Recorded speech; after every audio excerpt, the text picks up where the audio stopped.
नेमके काय काय महत्वाचे निर्णय? स्टँडिंग कमिटीमध्ये आज मला वाटतं अर्बन मोबिलिटी ट्रान्सपोर्टसाठी एक कन्सल्टंट नेमायचा होता की भविष्य काळामध्ये शहरामध्ये SCMTR असेल, ग्रेड सेपरेटर असेल, भुयारी मार्ग असेल, रिअल टाइम डेटा कलेक्ट करून शहरातली वाहतुकी संदर्भातलं ENY कंपनीला असं नेमत असताना त्याची माहिती घेतली आणि शहरातल्या पुढच्या काळासाठीचा पर्याय काय असला पाहिजे म्हणून एक चर्चा झाली.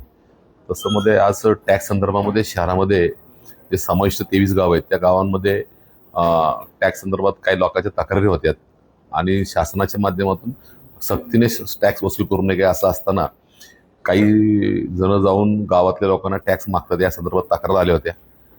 अशा कुठल्या तक्रारी आहेत आणि त्या टॅक्स संदर्भातल्या मग 2026-27ला असे किती कोटी रुपये जमा झाले त्याची माहिती घेतली.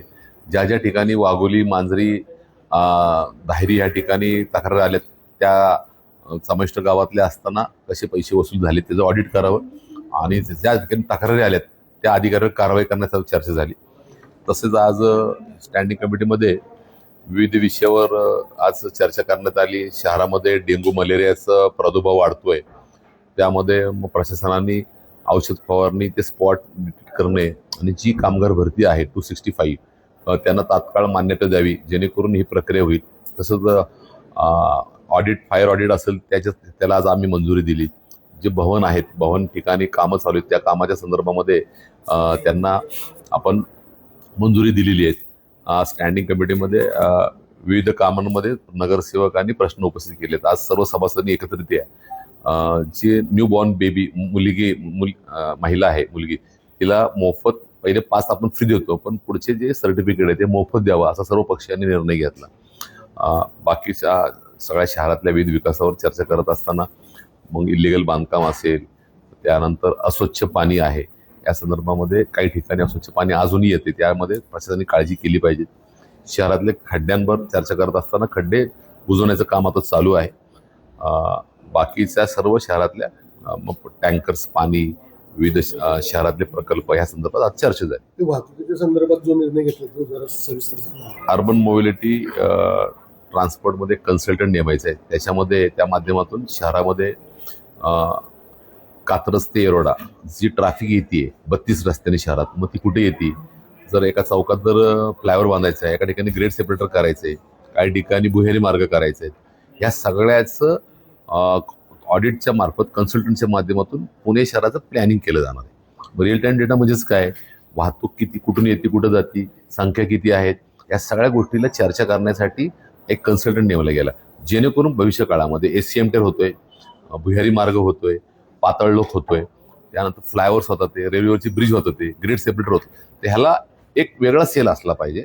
म्हणून प्रशासनाने ENY कंपनीला आज नेमून त्यांच्याकडनं आज शहरामध्ये घनकचऱ्याचं काम चालू आहे, त्यांच्यामध्ये आज IT डिपार्टमेंटचं काम चालू आहे आणि तसं आज ह्या ठिकाणी नेमणूक केल्यानंतर 2,38,00,000 रुपये त्यांना देतोय.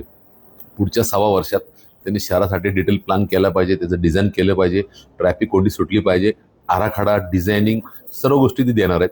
त्यामुळे प्रशासनाने केलेला प्रस्ताव चर्चा करून प्रेझेंटेशन घेऊन तो आज मंजूर केला. असं काही प्लॅन आहे की वाहतूक कोंडी सोडवण्यासाठी काही कंट्रोल रूम वगैरे काही महापालिकेने काय करावं इथलं काही? नाही, महापालिकेचा जसं आपण ATMS केलं, ॲडव्होकेट ट्रॅफिक मॅनेजमेंट सिस्टीम जेव्हा केली, तर विठ्ठलवाडी कमांड कंट्रोल आहे, पोलिसांची इथं कमांड कंट्रोल आहे. परवाच मागच्या आठवड्यात सर्किट हाऊसला एक मीटिंग झाली, त्यात पोलीस विभागाचे मनोज पाटलांच्या माध्यमातून शहरामध्ये कोंडी कुठे होती, येणारी गर्दी कुठे होती, डायव्हर्ट कशी केली पाहिजे त्याचा एक प्लॅन बनलाय. आज त्याचं एक मोठं उदाहरण, भविष्य काळात शहर मोठं होत असताना त्यात काय असलं पाहिजे त्याचं आज आपण प्लॅनिंग केलंय. तर मला असं वाटतं की टप्प्याटप्प्यामध्ये शहरामध्ये मग ग्रेड सेपरेटर असतील, अंडरग्राऊंड असेल, SCMTR असेल, मेट्रो असेल, PMPLचे रूट्स असतील, ज्या ठिकाणी ब्लॅक स्पॉट आहेत, ज्या ठिकाणी डेड एंड आहे, या सगळ्या गोष्टीचा जर मला प्लॅन केला तर एक पुढच्या 2-3 वर्षात शहरामध्ये कोंडीमुक्त होईल शहर. मला वाटतं की ह्या सगळ्या गोष्टी मार्गाला जातील अशा चर्चा झाली. केबलची SOP जी मागणी घेतली आहे तर त्या संदर्भात नेमकं तुम्हाला काय वाटतं? ओव्हरहेड केबलसाठी लढणारा पहिला चेअरमन म्हणून महाराष्ट्रामध्ये मला आनंद वाटतोय. विद्रुपीकरण थांबलं पाहिजे. अनेकांचे मृत्यू झाले, त्यासाठी मी लढा दिला. स्वतः फील्डवर उतरून महापालिकेच्या अधिकाऱ्यांसोबत ओव्हरहेड केबल कापल्या. मग त्या काळामध्ये अनेक लोक आले आणि मग त्यांनी आमच्या इंटरनेट बंद पडतोय, आमच्यावर अन्याय होतोय. मग माननीय महापालिका आयुक्त असतील, महापौर असतील, यांच्याकडे बसून चर्चा केली जेणेकरून ह्या ओव्हरहेड केबलला काय केलं पाहिजे. पण मला असं वाटतं की मी प्रथमच पहिला चेअरमन आहे की ह्या ओव्हरहेड इलिगल आहेत, त्या काढल्या पाहिजेत, विद्रुपीकरण थांबलं पाहिजे, त्यासाठी आवाज उठवला.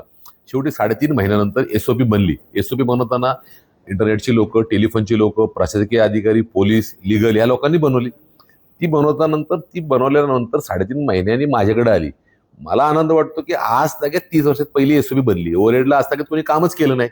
ओव्हरहेड निघावा हा माझा उद्देश होता आणि ती नक्की केल्यावर असं वाटतं की त्याच्यात आम्ही मंजूर करून मी जनरल बॉडीला पाठवली.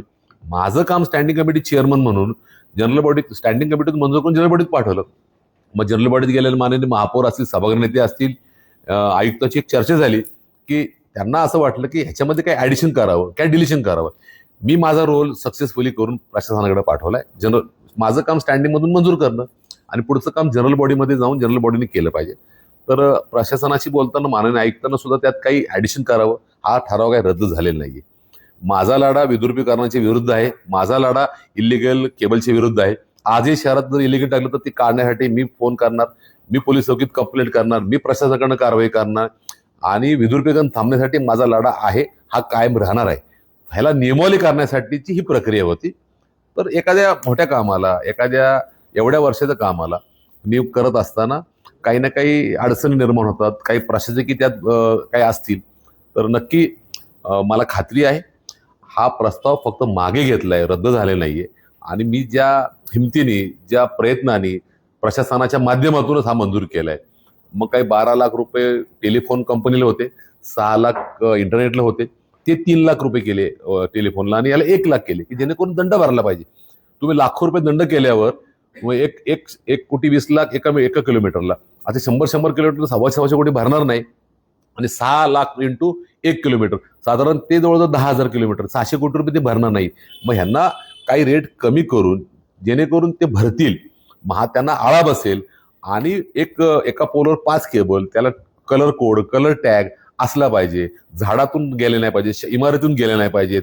अशा एसओपी मध्ये प्रशासन, इंटरनेटची लोक, लिगल आणि महापालिकेच्या अधिकाऱ्यांनी बनवले. एसओपी आम्ही नाही बनवली, पाठपुरा माझा झाला. तर मला असं वाटतं की नक्कीच मी माझं काम त्यांना काही असेल ॲडिशन करावं, डिलिशन करावं, स्टँडिंगने आम्ही मंजूर करून पाठवलंय. तुम्ही कारवाई करायला सुरुवात केल्यावर त्यांनी एसओपीचं नाव सांगितलं, एसओपी करू, आणि आता एसओपी केल्यावर आता परत त्याच्यात ऍडिशनल करू. ठीक आहे ना, माझं अडथळे ठीक आहे. आपण या संदर्भामध्ये मी काही मागं हटलो नाहीये.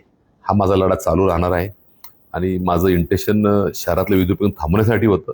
नक्की एसओपी हे निमित्त आहे, विद्रुपीकरण थांबलं पाहिजे, यांना आळा बसला पाहिजे आणि महानगरपालिकेला उत्पन्न मिळायचं 10% साधन आहे.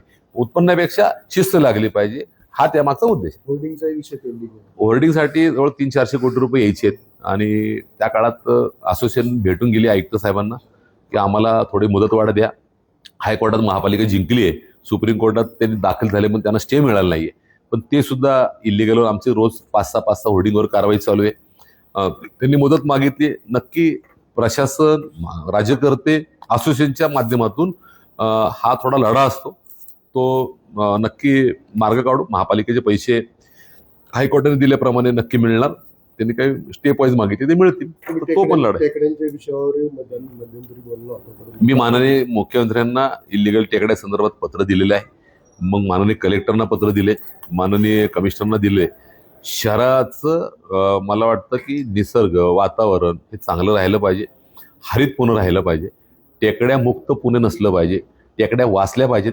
पर्यावरणवादी असेल, पॉलिटिकल माणूस असेल, पुणेकर असेल, सगळ्याची भावना आहे. ह्या ज्या ज्या ठिकाणी ह्या चालू आहेत, तर माझी विनंती आहे प्रशासनाला, राज्य सरकारला, हे तात्काळ थांबलं पाहिजे. ज्यांनी केले त्यावर कारवाई केली पाहिजे. माननीय जिल्हाधिकारी आपल्या अखत्यारीमध्ये येतोय, माननीय आयुक्त असतील, राज्य सरकारला, माननीय मुख्यमंत्र्यांना पण मी विनंती केली आहे यात आपलं लक्ष घालावं. तात्काळ ह्या टेकड्या फोड शहरातल्या ह्या थांबल्या पाहिजे, ह्या उद्देशाने माझी भूमिका आहे. निवासी म्हणून बांधकामं होत आहेत, परंतु ती टेकड्यांवर होत आहे, हा मुद्दा तुम्ही मान्य होता. पण आता मधल्या काळात नवीन मी ऐकलं की सिडॅक ह्याच्या माध्यमातून सॅटेलाइटद्वारे 1:5चा रेशो क्रॉस करून ती निवासी दाखवली जाते. मुळात 1:5चा रेशो असेल तर तो निवासी असते, 1:5च्या वर गेल्यावरती हिलटॉप असतो. मला आजही कळत नाही सिडॅक आणि ह्याच्याद्वारे ही निवासी केलीच कशी. मग लेआउट मंजूर करताना निवासी दाखवला जातो. 10 वर्षापूर्वी तो टेकडी होती, हिलटॉप होता, तो आज सिडॅकच्या अहवालात निवासी झाला कसा? हा मूळ संशोधनाचा विषय आहे. मुळात विकसकांनी काम केलं पाहिजे तर केलं पाहिजे, पण इलिगल काम, टेकडीफोड काम करू नये. आणि पुणे हे टेकड्यांचं, पुणे हे झाडांचं, पुणे हे नदी नाल्याचं वैभव असलेलं शहर आहे, संस्कृतीचं शहर आहे. ही जपली पाहिजे. मग राज्यकर्ता असू द्या, चेअरमन म्हणून माझी भूमिका आहे, राज्य सरकारची भूमिका तीच आहे, प्रशासनाची भूमिका तीच आहे आणि आमची पण ती भूमिका आहे. ह्याला चाप बसला पाहिजे. ह्याला मला वाटतं अटकाव होण्यासाठीची त्यात सुद्धा प्रशासन लक्ष घालतंय. नक्कीच टेकड्या वाचल्या पाहिजे ह्या उद्देशाने मी पाठपुरावा करतोय. शेवटचा प्रश्न विचारतो. बांधकाम विभागातल्या अधिकाऱ्याचं काही विकेंद्रीकरण करावं असं तुमचं काही प्रयत्न? मी असं म्हणालो की एका ठिकाणी अनेक जण बांधकामातले AE, JE, DYC असतात, त्यांना वेगवेगळ्या खात्यात टाकलं पाहिजे. कारण एका ठिकाणी असल्यावर मोनोपोली होती, त्या संबंधित एरियामध्ये त्याचा लाभ निर्माण होतो. आणि आपलं उद्देश राजकीय राजकारत्यांचं आणि प्रशासनाचं शहरातल्या नागरिकांना, शहरातल्या विकसकाला मदत झाली पाहिजे, शहर वाढलं पाहिजे, शहर डेव्हलप झालं पाहिजे, ह्या उद्देशाने केलं पाहिजे. नक्की ज्या ज्या ठिकाणी काही लोक असतील त्याचं मी पत्र दिलेत. एक शहराला एकच AC आहे, तो 5 AC असले पाहिजेत. AC म्हणजे सिटी इंजिनियरच्या हाताखाली काम करणारे. मग त्यामध्ये असं वाटतं की प्रत्येकाला विभागून दिले पाहिजेत आणि नागरिकांची सुटसुटीत कामं झाली पाहिजे, विकसकाचे काम सुटसुटीत झाले पाहिजे, पुणेकरांची डेव्हलपमेंट झाली पाहिजे, ह्या उद्देशाने आहे.